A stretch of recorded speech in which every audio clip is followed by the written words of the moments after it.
ng bayan, maasahan anumang panahon.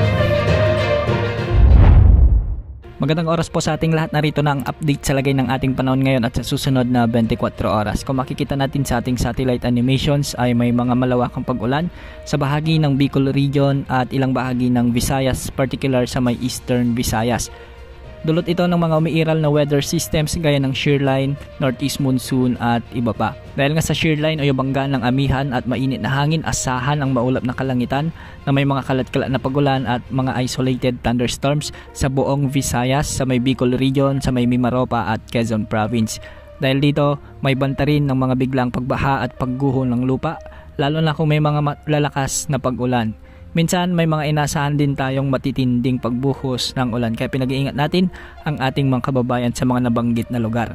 Samantala amihan o northeast monsoon naman ang magdadala ng maulap na kalangitan na may mga kasamang pagulan sa may Cagayan Valley, Cordillera Administrative Region at Aurora. Ang mga lugar na ito ay ilang araw na ring nakakaranas ng ganitong panahon kaya posible ang mga biglaang pagbaha at pagguho ng lupa lalo na kung may mga katamtaman at minsan ay malalakas na pag-ulan.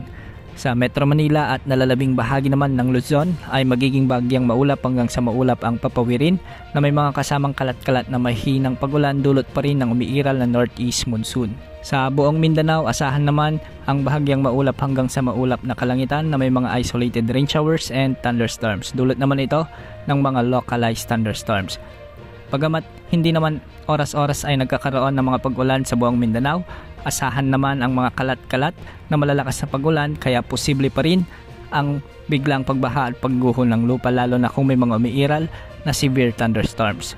Para naman sa mga lagay ng ating mga karagatan, posible ang hanggang 4.5 meters na mga pag-alon sa northern at eastern seaboards ng central at southern Luzon. Sa nalalabing bahagi naman ng Luzon at Visayas ay posible rin ang mga pag-alon hanggang 3.5 meters at sa nalalabing bahagi ng bansa ay posible ang hanggang 2.5 meters na pag-alon sa ating mga karagatan. Sa ngayon ay wala pa rin tayong namomonitor na nagbabantang LPA o potential na bagyo na posibleng makaapekto sa ating bansa sa susunod na 3 hanggang 5 araw. Yan ang update sa lagay ng panahon. Ito po ang weather update ng bayan, maasahan anumang panahon.